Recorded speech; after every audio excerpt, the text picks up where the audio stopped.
everyone, welcome back to Let's Talk. My name is John, and today here on the channel, we're going to be talking about Casino Royale. No, not 2006's Casino Royale, but the 1954 climax anthology series Casino Royale, the first time we ever saw James Bond on our screens, and this time it was played by Barry Nelson, who wasn't even British. He was an American Combined Intelligence Agency agent, so he worked for the CIA, but not the real CIA, the fake film CIA. And his buddy in this movie is Felix Leiter, but Felix Leiter actually works for the British Intelligence Agency, and it's not MI6, so we took a lot of elements and just swapped them around to Americanize this one for 1954, and it did appear on TV back then. But we're going to be talking about this film because this usually, for me, is just a clever trivia question. When was the first time James Bond ever appeared on film? And it would be true to say that the first time he ever appeared on film is in Dr. No.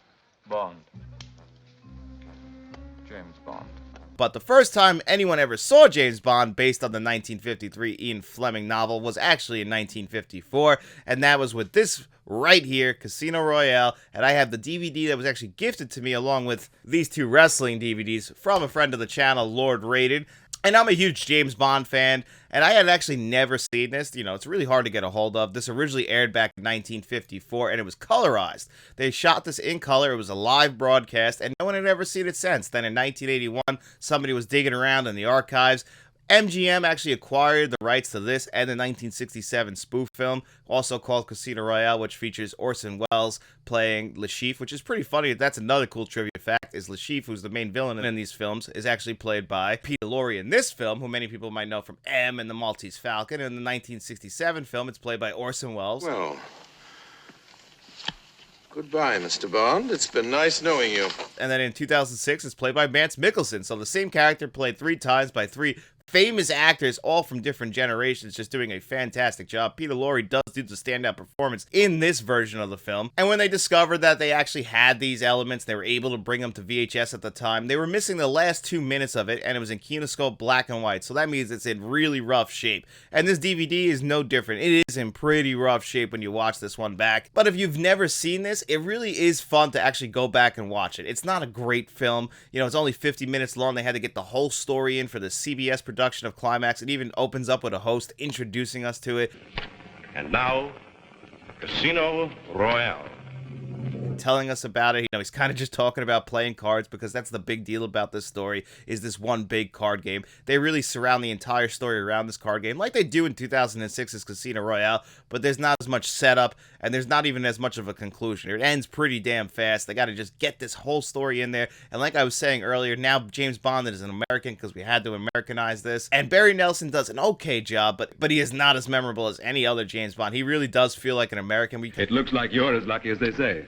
Eh? Oh, you're a legend, old boy. Card Sense Jimmy Bond, they call you. Kind of lost that suave, debonair James Bond that we all would come to know right out of the gate with Sean Connery's Dr. No's version of James Bond. But in this version, he feels like an American. He feels like an American that came right out of Texas who just got into law. And that was it. He's in the law enforcement. That's what this character feels like. But Peter Lorre, he does a fantastic job in this movie. He gives the best performance out of everyone who's in this.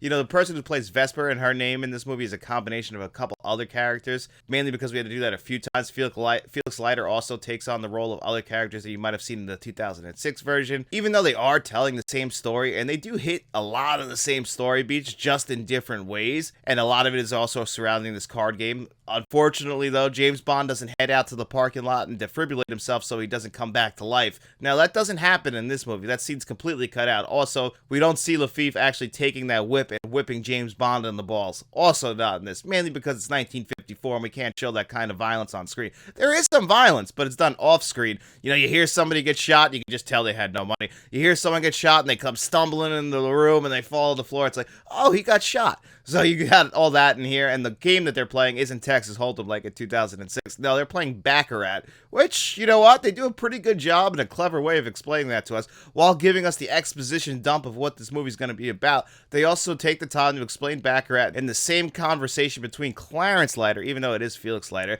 They changed his name for this, and again, made him British. So the two of them are talking, and they're playing along like James Bond is teaching him how to play baccarat while also getting all the information he needs for this card game and how he's going to have the money given to him, and we just expect him to win. Plays out the same way as it does in the movie again, except without the defibrillator scene, and also we don't get the real sad ending with our love interest in James Bond, because that really did become a big characteristic of James Bond's character in the Daniel Craig franchise, is how his relationship to Vesper really influenced him going forward from the Casino Royale film. The 2006 Casino Royale film compares nothing to this film. It's just more fun to go back and watch this, knowing what you know about the James Bond franchise. But if you were watching this back in 1954, I imagine that this was very, very forgettable. You probably didn't appreciate anything about it. The thing that really stuck out to me is this is a very clever shot where moving along with James Bond and the girl, and they're walking, and all of a sudden they walk out of frame, and then the villains walk in behind them right to where they were standing. So I guess the mic placement was right there, but they never stopped the camera. I thought that was pretty clever. That was probably the most clever thing about this, because you could just see that they had no money, and they were just trying to make the best use of everybody that they had and tell a pretty compelling story.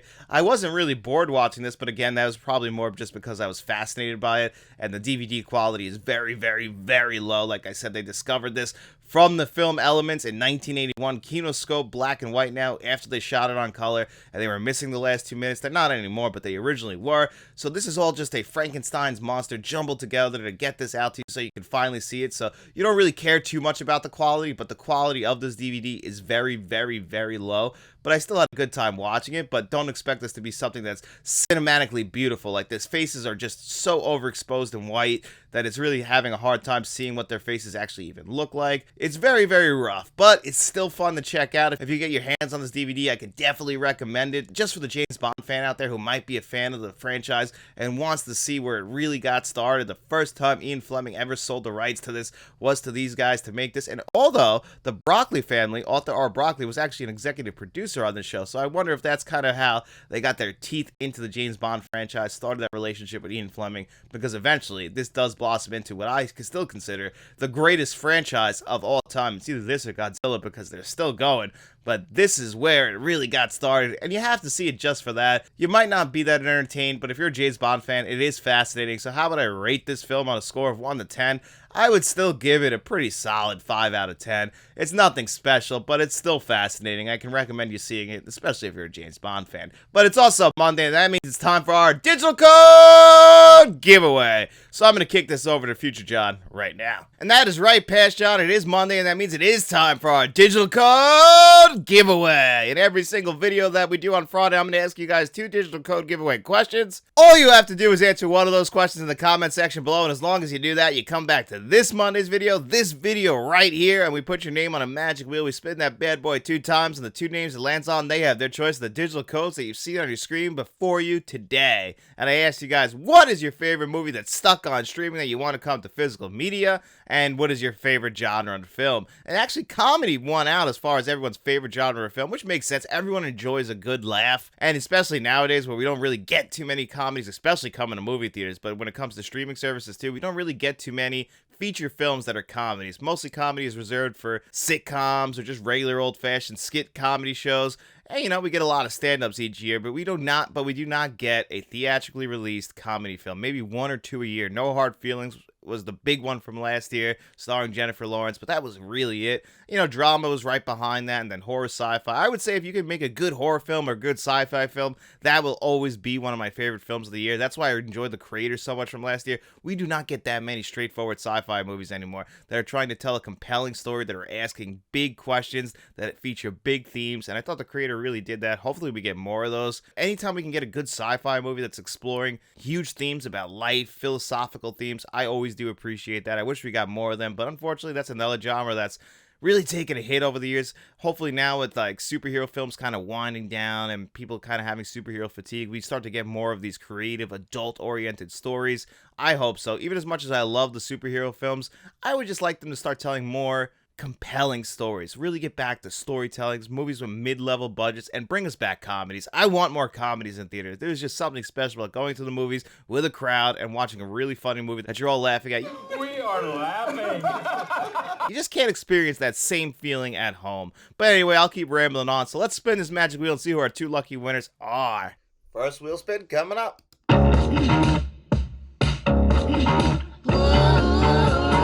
Taking the elevator, going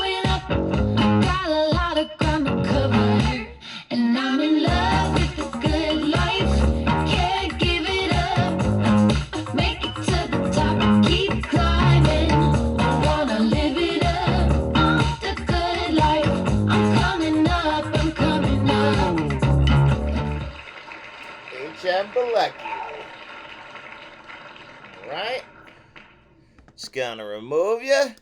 Spin again. Taking the elevator, going up. Got a lot of ground to cover, and I'm in love with the good life. Can't give it up. Make it to the top, keep climbing. I wanna live it up. The good life. I'm coming up, I'm coming up. And Steve. All right, congratulations, H.M. Balicki, who is my comedy buddy. We love talking comedy in the comment section. They always find a creative way to put a comedy twist on whatever question I ask, which I always appreciate. I look forward to it each and every single week, what your comment is going to be and what you're going to tie comedy into, whatever the question is. I always do appreciate that, so congratulations on your win. And Steve has been supporting us from the very, very beginning. Steve and Brian are the two people you see on the wheel who have probably been on the wheel since we had 6 names, Steve, Brian, and James. I remember when we had 6 names on the wheel. Those 3 people who are still on this wheel, where we have over 70 names now. It's always good to see one of the originals win the digital code giveaway, so I really do appreciate that. Thank you guys all for entering, and if you didn't win this week's digital code giveaway, don't feel too bad. We do this every single week, so make sure you come back to this video on this Friday, and if you are one of the 2 lucky winners, you guys know how this works. Reach out to me at my email address, letstalkentmt@gmail.com, or you can always Facebook me, Instagram message me, or reach out to me on the artist formerly known as Twitter and direct message me there. Just let me know which of the digital codes you want, and as long as the other winner didn't take that digital code is all yours. And like I said, guys, if you want to continue to support Let's Talk, the best way to do that is just by liking and sharing this video, turning notifications on, telling your friends about us. But maybe you want to take your membership to the next level, like our 4 producers, Jason Martin, John Doe Juggalo, Mr. Smelly Potato, and Nocturnal. Or you want to even become a channel director like Frank's Media Reviews, who also has a YouTube channel you guys should check out. Plenty of different perks for each level that we have here on the channel. We also have a Friends of the Channel tier, which you can join right there, which also does really help to support us. It really helps us to keep making these reviews for you guys, keep making the Let's Talk Physical Media show. All of the people who are supporting our channel financially, we appreciate it all so much. Thank you guys so much. And if you guys want to join the ranks with them, look for the link in the description below. Pick a tier that's best for you. But again, if you got no money to throw our way, it's no big deal at all. We just appreciate you guys checking out this video, and we hope you enjoyed it. Get out in those streets and tell your friends about us, and after you're done doing all that, we'll be seeing you around.